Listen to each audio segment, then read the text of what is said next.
দর্শকদের বিশেষ অনুরোধে মাওলা গো আপনার কাছে সংক্ষেপে কিছু দাবি দাওয়া উপস্থাপন করব গো মাওলা। আমাদের প্রফেসর ডক্টর মোহাম্মদ ইউনূস সাহেব সম্পর্কে আমরা অতীতে যত দোয়া করেছি, যত দাবি দাওয়া আপনার কাছে উপস্থাপন করেছি, সেগুলো অবশ্যই আপনি কবুল করে নেন। তাহলে আমাদের মোনাজাতটা ছোট হবে। আমরা আজকে সামান্য কিছু দাবি দাওয়া আপনার কাছে উপস্থাপন করতে চাই গো মাওলা। আমাদের প্রফেসর ডক্টর মোহাম্মদ ইউনূস আগামীতে নির্বাচন দেবেন কি দেবেন না মাওলা গো, এত টাল বাহানা আমাদের আর ভালো লাগছে না গো মাওলা। আপনি তার পবিত্র মুখ দিয়ে একটু স্পষ্ট করে তিনি যেন বলেন আগামীতে নির্বাচন হবে কি হবে না মাওলা গো। আমরা দ্বিধা দ্বন্দ্বে আছি, আমরা ফেব্রুয়ারি পর্যন্ত বাঁচতে পারবো কিনা আমরা সেটা জানি না মাওলা গো। আরেকটি কথা বলি মাওলা, এটা খুব জরুরি।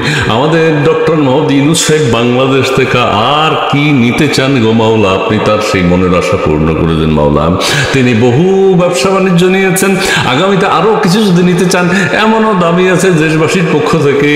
ওনার মনের খায়েশ মেটানোর জন্য উনি যদি জাতীয় সংসদ ভবন পুরো এলাকা সহ লিখে নিতে চান মাওলা গো, দেশবাসীর এতে কোনো আপত্তি থাকবে না।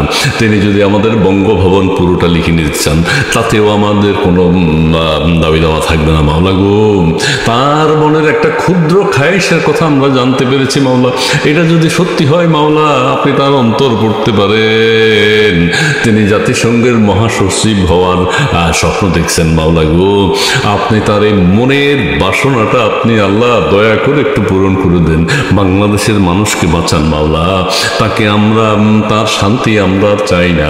তিনি শান্তি পুরস্কার পেয়েছেন, তিনি যেই শান্তি প্রতিষ্ঠা করেছেন মাওলা গো বাংলাদেশে, এই শান্তি দেশের জনগণ আপনি তাকে জাতিসংঘের মহাসচিব পদে উন্নীত করে বাংলাদেশের 18 কোটি মানুষকে বাঁচান মাওলা গো। আপনার কাছে বিশেষ অনুরোধ, তিনি যদি মার্কিন যুক্তরাষ্ট্রের প্রেসিডেন্ট হতে চান, ডোনাল্ড ট্রাম্প মাইন্ড করলে মাওলা আপনি ডক্টর মোহাম্মদ ইউনূসকে মার্কিন যুক্তরাষ্ট্রের প্রেসিডেন্ট করে দেন গো মাওলা। তবু বাংলাদেশের 18 কোটি মানুষকে বাঁচান মাওলা গো। তার সেবা আমরা নিতে চাই না মাওলা গো। এখন বাংলাদেশে যে রাজনৈতিক জোট, 270 দিনের জোট, আলী রিয়াজের যে তথ্য তত্ত্ব মাওলা, তিনি যে আমাদের আইন উপদেষ্টার যে ভেবা জায়গা খেয়ে গেছেন, তিনি এখন কিছু বুঝতে পারছেন না বাংলাদেশের ভবিষ্যৎ কি দিকে, গণভোট না অন্য কিছু মাওলা গো। আমরা দেশের সাধারণ মানুষ, আমরা এত কিছু বুঝতেছি না। আমরা ভোট একটাই বুঝি মাওলা, নির্বাচন দিন যাই সিল দেয়া, এই গণভোট, এই হানা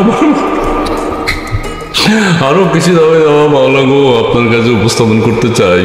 বিএনপি নাকি পরাজিত হয়েছে, বিএনপি নাকি প্রতারিত হয়েছে মাওলা গো। আমাদের প্রধান উপদেষ্টা নাকি সুন্দর নাটক করে বিএনপিকে কি যেন কাবিনে সই হয়ে গেছে মাওলা, এখন আর তারা নাকি ফেরত যেতে পারবে না মাওলা গো। কাবিনের কত টাকা কাবিন হয়েছে মাওলা, কত টাকা কি আছে না একটা দেনমোহর হয়েছে মাওলা গো, কত কোটি টাকা সেটি আমরা জানতে পারি না মাওলা। এখন ডিভোর্সের কোনো ব্যবস্থা আছে কিনা মাওলা গো, তাহলে আদালত বা একটা বিপদে পড়ে যাবে মাওলা।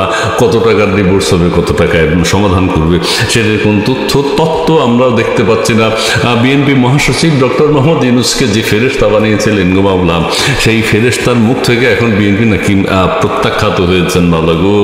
এই যে একটা চলচাতুর, এই যে একটা চমৎকার কি বলবো টাল বাহানা মাওলা গো, মুলা ঝুলাইয়া কেউ বলছেন বিএনপিকে দইয়ের কথা বলে ঘোল খাওয়াই দিচ্ছে।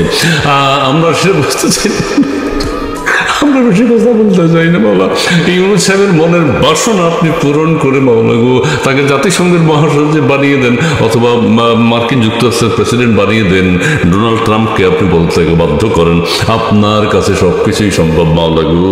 ডক্টর ইউনূস সাহেব তাতেও যদি খুশি না হন, সারা পৃথিবীর মালিক আপনি, আপনি অনেক বিশ্ব ব্রহ্মাণ্ডের মালিক গো মাবুদ। এই ছোট্ট একটা পৃথিবী যদি আপনি ডক্টর মোহাম্মদ ইউনূসের নামে লিখে দেন এবং দলিল করে দেন মাওলা গো, তাতে আপনার কিচ্ছু ক্ষতি হবে না মাওলা। এদিকে জামাতে ইসলাম যে জান্নাতের টিকিট বিক্রি করছে, আপনার জান্নাতের আয়তন আরো বাড়াতে হবে কিনা গো মাওলা, সেটি একটু বিবেচনা করুন মাওলা। আপনার জায়গার তো অভাব নেই মাবুদ। আপনি জামাতে ইসলাম যেই হারে জান্নাতের টিকিট দিচ্ছে, সেই সাথে 8টা বেহেশতের সংকুলন হবে কিনা গো মাওলা। দেশের মানুষ সন্দিহান হয়ে গেছেন। সবশেষে একটা কথাই বলি মাওলা, অতীতে যত দোয়া করেছি ডক্টর মোহাম্মদ ইউনূসের জন্য, আপনি সমস্ত কিছু কবুল করে নেন। এই মোনাজাতটা বড় করতে চাই না। অতীতের সমস্ত কিছু কবুল করে নিলে মাওলা গো এখানেই শেষ করতে পারি। আমাদের ডক্টর মোহাম্মদ ইউনূস সাহেবের অন্তরের যত খায়েশ আছে মাওলা, আপনি সমস্ত কিছু মাওলা গো পূরণ করে দিন। এই দেশের মানুষকে সুখ শান্তিতে বসবাস করার তৌফিক দান করুন। আমরা ডক্টর ইউনূস সাহেবের নোবেলীয় শান্তির সেবা আর দেখতে চাই না মাওলা গো। আজকের মোনাজাত মাওলা এখান পর্যন্ত। দর্শকদের বিশেষ অনুরোধ মাওলা গো, আপনার দরবারের মানুষ মাহাদির হে খোদা দয়াময় রহমান রহিম, হে বিরাট হে মহান হে অনন্ত অসীম। আল্লাহ হে আল্লাহ কিয়া করো, ক্ষমা করো, দিন দুনিয়ার মালিক তুমি, আমায় তুমি ক্ষমা করো। আল্লাহি আল্লাহ আল্লাহি আল্লাহ। আল্লাহ আপনার মহিমা বলে শেষ করেছ। আপনি মহান, আপনি সর্বশক্তিমান, আপনি পরম দয়ালু। আমাদের ডক্টর মোহাম্মদ ইউনূস সাহেবকে আপনি 50 বছর না মাওলা গো, আরো 100 বছর তার হায়াত বাড়িয়ে দিন মাওলা। বিশ্ববাসীর সেবা করার সুযোগ দিন তাকে। কিন্তু বাংলাদেশের মানুষ তার সেবা আর চায় না, যেই সেবা তিনি দিয়েছেন মাওলা গো। বিশ্বের মানুষ, বাংলাদেশের মানুষ চিরজীবন মনে রাখবে।